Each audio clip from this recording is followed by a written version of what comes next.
আরো ধন্যবাদ করছি এখানে উপস্থিত দুই পাশে দুইজন প্রাক্তন এবং বর্তমান দুজন অধ্যক্ষ আছে, সাথে আমার ঢাকা বোর্ডের কন্ট্রোলার, আমাদের কলেজ স্যার সহ আমাদের শহীদ আছেন, কলেজের সদস্যরা আছেন, সামনের মধ্যে শিক্ষক মন্ডল এবং এই কলোনিতে যারা বসবাস করে সবাইকে আমি আমার পদের পক্ষ থেকে প্রতিনিয়ত শুভেচ্ছা জানাচ্ছি। সময়টা খুব খারাপ, অল্প সময়, আর আমিও আপনাদের মতো একজন শিক্ষক মানুষ এবং আপনারা জানেন শিক্ষকরা হাতে মাইক পেলে ছাড়তে চায়। আমারও একটা বদ অভ্যাস আছে। আজকে সকালবেলা আমাদের বোর্ডে অনুষ্ঠান ছিল, বলতে বলতে আমি বলেছি সংক্ষিপ্ত বলবো, তারপর নাকি 40 মিনিট হয়ে গেছে। এরপরে ওনাদেরকে রেহাই পেয়েছে আমার হাত থেকে। ওনারা আমার জানাই করে যখন মাইকতে গহনটা একটু হয়েছে আপনাদের কাছ থেকে জানানোর সুযোগ নেই, কারণে আমার পাশে দেখেন আপনারা অনেকে নামাজে যাবেন, আমাদের হুজুর বয়ান শুরু করেছে, বলার আওয়াজ হুজুরদের সাথে পাওয়া যায়। ওনাদের সাথে ওই পাওয়া, ওনারা যে স্পিডে কথা বলবো ওইটা ওনাদের সাথে পাওয়া যায় না, কারণ কম্পিটিশন যেতে চায় না, ওইখানে হাত মারতে হবে। আমি আজকে আমরা জানি 50 বছর পূর্তি আমরা উৎসব করছি, আমাদের স্বাধীনতার সুবর্ণ জয়ন্তী পালন করছি। এই স্বাধীনতার সুবর্ণ জয়ন্তীতে দুঃখিত, আমি আমার প্রিয় ছাত্র ছাত্রীরা বোধহয় সংযুক্ত আছে, তারা যদি থাকে তাদের জন্য সবার আগে শুভেচ্ছা, কারণ আমাদের প্রাণ শিক্ষা প্রতিষ্ঠানের ছাত্র ছাত্রীরা তারা আছে বলে আমরা আছি। তারা না থাকলে এই বিল্ডিং থাকতো না, তারা না থাকলে স্যাররা থাকতো, সবকিছুর মূলে ছাত্র ছাত্রীরা। এবং আমার দুঃখ লাগছে যে আমরা অনুষ্ঠান করছি সামনে সরাসরি ছাত্র ছাত্রীরা। তোমরা যারা যদি কেউ থাকো আমাদের সাথে ভার্চুয়ালি, তোমাদের জন্য সবচেয়ে বড় শুভেচ্ছা এই স্বাধীনতা দিবসে। যাই হোক, যে কথা বলছিলাম যে আমাদের এই স্বাধীনতা সংগ্রামের 50 বছর পার হয়ে গেছে। আপনারা জানেন এমন একজন ব্যক্তি আমাদের দেশের জন্ম নিয়েছিল, আমরা যাকে বলি কথায় কথায় বলি যে তার জন্ম না হলে বাংলাদেশ হবে। কথাটা কতটুকু শুনি আমরা যদি তার জীবন উদাহরণ দেখি। 1947 সালে পাকিস্তান হয়েছিল, সেই পাকিস্তান আন্দোলনের অন্যতম শহীদ ছিলেন আমাদের জাতির পিতা, এবং উনি 1948 সালে বুঝেছিলেন এই পাকিস্তান যেটা পাকিস্তান, এই পাকিস্তান বঙ্গবন্ধু ভাষী আছে, এটা তো আসল পাকিস্তান না, এটা আমাদের জন্য ফাঁকি ডজ, আমাদেরকে ডজ দিয়ে একটা অন্য স্থান বানিয়েছে। এবং 48 সালে তিনি মুসলিম লীগ করতেন, ছাত্র নেতা ছিলেন, মুসলিম লীগের উদীয়মান ছাত্র নেতা কলকাতা। উনি সাথে সাথে বাংলায় আসতেন, মাত্র 3-4 মাসে ছিলেন উনি কলকাতার ছাত্র নেতা। ঢাকায় তিনি নতুন, সবাইকে চেনে না জানে না। এখানে এসে 4-5 মাসে দেখা গেল উনি সবার আগে। এবং ওনাকে আমি বলি জাদুকর, বঙ্গবন্ধু একজন জাদুকর, যারাই ওনার সংস্পর্শে এসেছে হ্যামিলনের বাসিওলার মতো ওনার পিছনে ছুটেছে। এবং সারা বাংলা উনি ভ্রমণ করেছেন, মানুষের কাছে গিয়েছেন, মানুষকে বুঝিয়েছেন। এবং একটা জিনিস দেখেন, আজকে সকালে আমি বলেছি আমাদের বাঙালি জাতির ইতিহাসে বহু বীরের জন্ম হয়েছে, অনেক বীর। আমরা যদি অনেক আগে থেকে যাই, সিরাজদৌল্লা থেকে যদি শুরু করি, আরো আগে আরো আছে।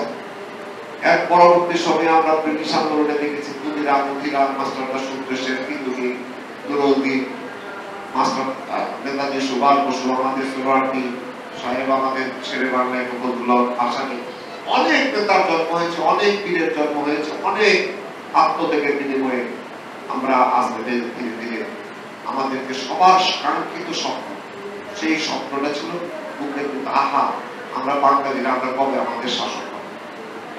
আমরা যদি ইতিহাসের দিকে তাকাই তাহলে দেখবো যে এই যে পুরোনো কালে আমাদেরকে শাসন করেছে মুঘলরা, আমাদেরকে শাসন করেছে আফগানরা, আমাদেরকে শাসন করেছে তুরস্কেরা, আমাদেরকে শাসন করেছে বিভিন্ন সেন বংশ। এরাও কিন্তু সত্যিকারের বাঙালি ছিল না, এরা ইউপি থেকে এসেছে, ব্রাহ্মণ, বলিত ব্রাহ্মণ, বাংলার একদম আপন বাংলা। আমরা যারা নবশূদ্র শ্রেণী ছিলাম তারা কিন্তু কোনোদিন শাসন করতে পারে। বাংলার ভূমিপুত্র যাদেরকে বলে আমরা আমাদের শাসন করবো। আজকে আমি ঢাকা বোর্ডের চেয়ারম্যান, যদি আমাদের দেশ স্বাধীন না হতো সেই চেয়ারটাতে একজন পাঞ্জাবি হয়তো বসা। আমি হয়তো বা বড়জন ঢাকা বোর্ডের একজন দারোয়ান হতে পারতাম অথবা গার্ড হতে পারতাম। আপনারা যারা চাকরি করেন তাদের চাকরি হতো না, একটা বিশাল অংশ থাকতো বাজারে।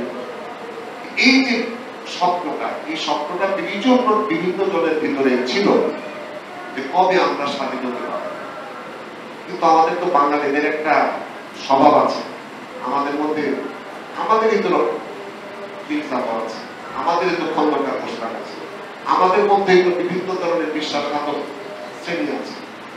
বাঙালিদেরকে নিয়ে বলা হয় একটা গল্প বলা আছে, বলে বলেছে আল্লাহ তাআলা তো দুজক অনেকগুলি সৃষ্টি করবেন, সেই দুজকের মধ্যে যদি বাঙালিদের জন্য যে দুজক, এখানে নাকি কোনো পাহারাদার লাগে, অন্যান্য জাতির কেউ যদি উপরে উঠতে চায় দুজক থেকে বেরিয়ে বেহেশতের দিকে যাবে, সবাই হেল্প করে যাও ধাক্কা দিয়ে।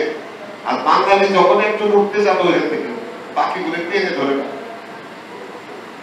আমাদের সেই টেনে ধরা জাতিকে এক সূত্রে, একটা মন্ত্রে, একটা গানের সুরে একমাত্র যিনি বাঁধতে পেরেছিলেন, অন্যান্যরা পারেন। সকলের স্বপ্ন ধারণ করে, নিজের স্বপ্নকে, সমগ্র বাঙালির স্বপ্নকে ধারণ করে যিনি এক সূত্রে বাঁধতে পেরেছিলেন, তিনি হল আমাদের জাতির পিতা বঙ্গবন্ধু শেখ মুজিবুর রহমান।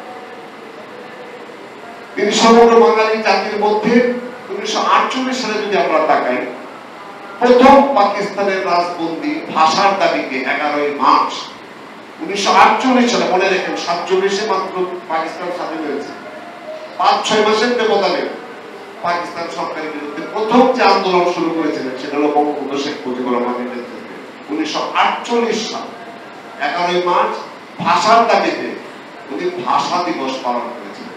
সারা বাংলাদেশে তখন ছাত্রদের উদ্যোগে হরতাল পালন করার চেষ্টা করেছিল, কোথাও সফল হয়েছিল, কোথাও সফল হয়, কিন্তু প্রথম প্রতিবাদটা করেছিলেন বঙ্গবন্ধু, সেই জন্য তাকে প্রথম জেলখানায় যেতে হয়েছিল।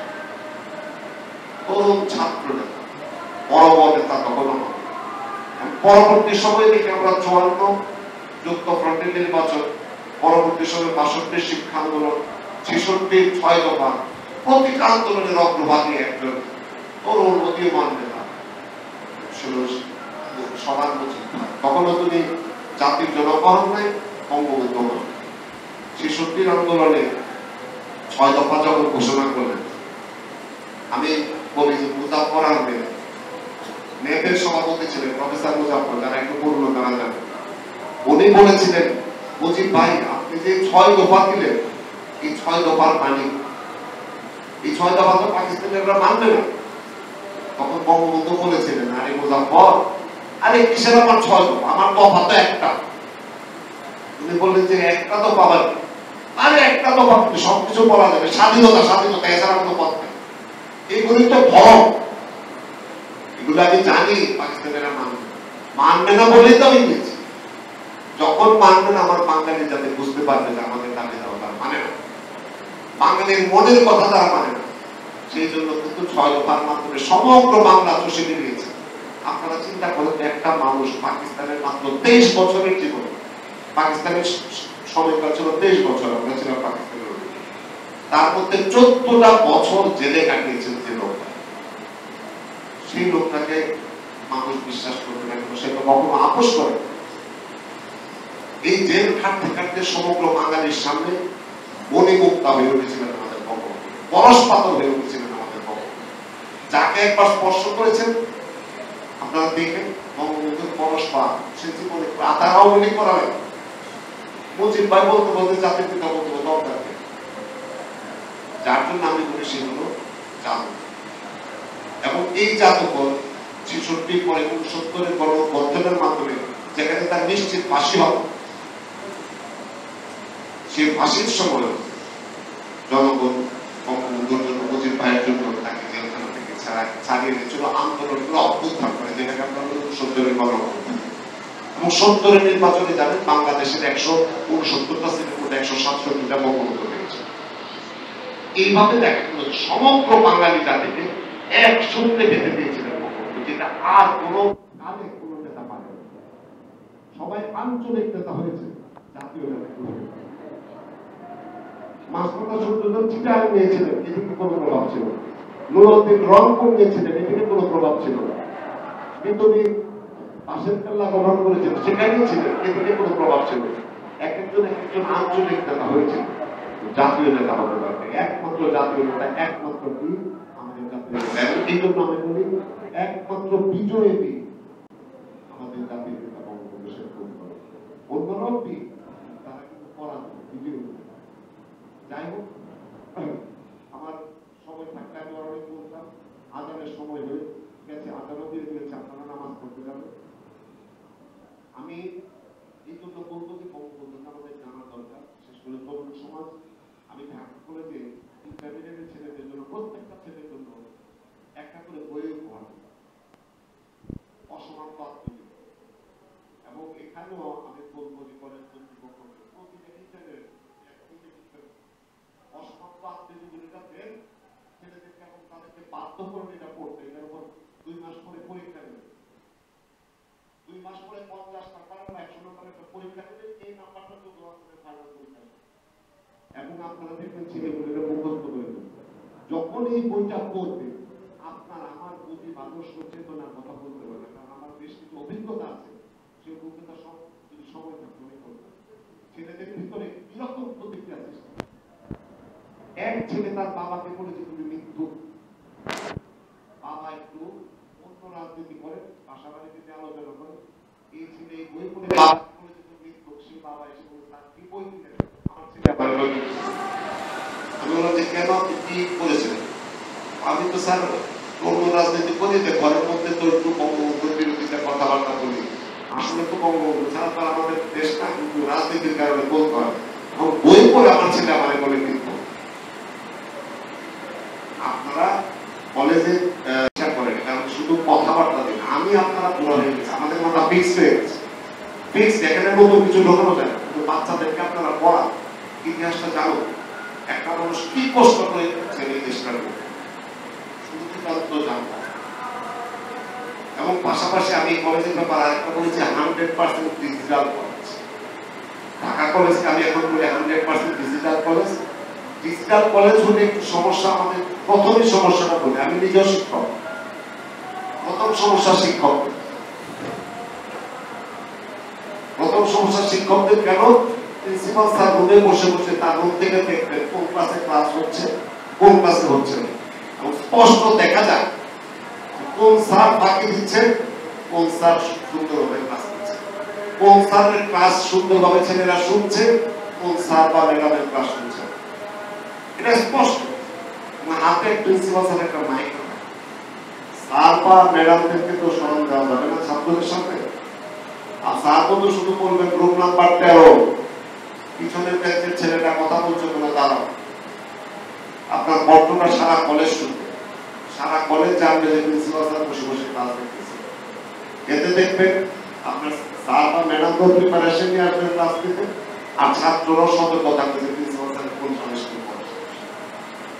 স্যারদের উপরে চাপ। ঢাকা কলেজে আরেকটা বলি, আমি নিজে প্রিন্সিপাল ছিলাম, তো প্রিন্সিপাল স্যাররা দয়া করে জনপ্রিয় হওয়ার চেষ্টা করে, এটা আমার অভিজ্ঞতা। বিশেষ করে স্যারদের কাছে। স্যারদের কাছে যদি জনপ্রিয় হন, তাহলে একটা ক্লাস যদি একটা ফাঁকি দেয়, বা স্যার আমি ক্লাস করলাম, প্রিন্সিপাল স্যার বললো আচ্ছা ঠিক আছে, সে খুব খুশি। ছাত্রদের কাছে জনপ্রিয় হইতে গেলে কি হবে? এই 7টা ক্লাস হয়, প্রিন্সিপাল স্যার 4টা ক্লাসে করে ছুটির ঘন্টা বাতিল দিলেন, ছাত্ররা জিন্দাবাদ স্যার জিন্দাবাদ স্যার বলতে যাবে। কিন্তু আমি কি ছাত্র ভালো করলাম না ক্ষতি করলাম? কাজে জনপ্রিয় প্রিন্সিপাল আপনি হবেন আপনার কর্ম দিয়ে। যখন আপনি চলে যাবেন তখন দেখবেন ছাত্র শিক্ষক সবাই ছাত্র পড়াশোনা ছাত্র। কিন্তু আপনি যদি থাকা অবস্থায় জনপ্রিয়তা পেতে চান, তাহলে কিন্তু আপনার জন্য এটা শিক্ষা প্রতিষ্ঠানের জন্য আমার অভিজ্ঞতা খুব ভালো বিষয়। আপনার কর্মচারীরা দেখবেন স্যার খুব সহজ সরল, খুব নরম মানুষ। স্যারের কাছে গিয়ে কান্নাকাটি করে বললাম স্যার আমার এটা মাফ করে দেন, স্যার মাফ করে দেন। আমি এখানে বলবো যে উপস্থিতির ব্যাপারে ফিঙ্গারপ্রিন্ট এখন আরো প্রযুক্তি এসেছে। বেশ ক্লাসের মধ্যে কোনো রোল কল থাকবে না, এটা আমি একটা কমিটি করে দিয়েছি। কোনো রোল কল থাকবে না ক্লাসে। ছাত্ররা আসবে, দাঁড়াবে, পার্সেন্টেজ একবার ঢোকার সময় পার্সেন্টেজ, আবার বেরোনোর সময় পার্সেন্টেজ, 2বার পার্সেন্টেজ হলে ওই দিন তার পার্সেন্টেজ হবে। আদারওয়াইজ সাথে সাথে ওই দিন তার আমার মেসেজ চলে যাবে। সেটাও বলে যাবে মেসেজ আপনার ছেলে আজ করবে। এবং এটা আমি আপনাদের অন্তর্ভুক্ত বলেছি, ঢাকা কলেজে যে কাজ করেছে এখান থেকে চাকরিতে যে কাজ করবে সেই প্রয়োজন এখানে আসবে, এসে আপনাদের এই প্রযুক্তিগুলি করে দেবে। এবং একটা পর্যায়ে দেখবেন যে এই এলাকায় এই জিনিসগুলি যদি আপনারা করতে পারেন, এগুলি কিন্তু বেস্ট হবে। আমি চাই ঢাকা শিক্ষা বোর্ড সারা বাংলাদেশের বোর্ডের বোর্ড কিন্তু ঢাকা শিক্ষা। আমি ঢাকা শিক্ষা বোর্ডের চেয়ারম্যান, আরেকটা আছে এটাকে বলা যায় আন্ত শিক্ষা বোর্ডের চেয়ারম্যান, অর্থাৎ চেয়ারম্যানদের চেয়ারম্যান। ঢাকা বোর্ড পরিচালিত একটা স্কুল যদি আদর্শ স্থানীয় না হয়, আমরা প্রয়োজনে পরিদর্শন জানকে দেখে আসে ঢাকা বোর্ড স্কুল, সেটা প্রযুক্তিতে, শিক্ষায়, দীক্ষায়, মানে খুঁজে সব বেস্ট। এই কারণে আমি বলেছি ঢাকা কলেজে ছিলাম প্রিন্সিপালের সাথে, ঢাকা বোর্ডের চেয়ারম্যানের সাথে যে দুটো সভাপতি, এটাকেও ঢাকা কলেজের মতো 100% দিয়েছিলাম। এবং এটার জন্য যত সহযোগিতা দরকার ঢাকা বোর্ড চেয়ারম্যান হিসেবে তো অবশ্যই আমার সাথে যারা আছেন তারা সবাই ঢাকা বোর্ডের সাথে সংশ্লিষ্ট। এখানে কন্ট্রোলার আছে, কলেজ আছে, আমাদের কর্মচারী ইউনিয়নের নেতৃত্ব আছেন, এই বোর্ডের যারা কমিটিতে আছেন তারাও ঢাকা বোর্ডে চাকরি করেন। সবাই মিলে আমরা এই গ্র্যান্টটা দিব এবং এটাকে এই এলাকার বেস্ট স্কুল এক নামে সবাই করবে। এতে হয়তো বা আপনাদের বর্তমান প্রিন্সিপাল অপ্রিয়, আমি বলি অপ্রিয় প্রিন্সিপাল, আমিও অপ্রিয় প্রিন্সিপাল ছিলাম, আমারও ধারণা ছিল আমি খুব অপ্রিয়, তো আসার পরে দেখেছি আমি অতটা অপ্রিয়। যে ছাত্রদেরকে আমি চর্চা করতে ঠিকঠাক করেছি এরাই দেখে সবাই এদের সঙ্গে সালাম করে। কাজে এই জিনিসটা জনপ্রিয়তা, জনপ্রিয় প্রিন্সিপাল কালীন দায়িত্ব কালে জনপ্রিয়তা, আপনার জনপ্রিয়তা দেখবেন আপনি চলে গেলে আপনার জনপ্রিয়তা। আমরা তখন ভাবি যে আমাদের এই স্যার 5 মিনিটের ঘটনা বলি না, এই স্যার সাংঘাতিক করে, এই স্যারের কাছে কোনো কথা বলতে আমরাই বিবেচনা করি যে স্যার পড়া পরবর্তী জীবনে কিন্তু আমরা তাকে মূল্যায়ন। কাজে শিক্ষকদের কাছে অনুরোধ, আমরা এটাকে একটা শ্রেষ্ঠ শিক্ষা প্রতিষ্ঠান করতে চাই এবং সেই যাত্রায় আপনাদের সহযোগিতা চাই। সময় শেষ, আমাদের সময় এনেছে। ধন্যবাদ সবাইকে, আপনাদের প্রতি শুভেচ্ছা। বিজয় দিবসে আবারও স্বাধীনতা দিবসে আবারও শুভেচ্ছা। জয় বাংলা, জয় বঙ্গবন্ধু, বাংলাদেশ চিরদিন।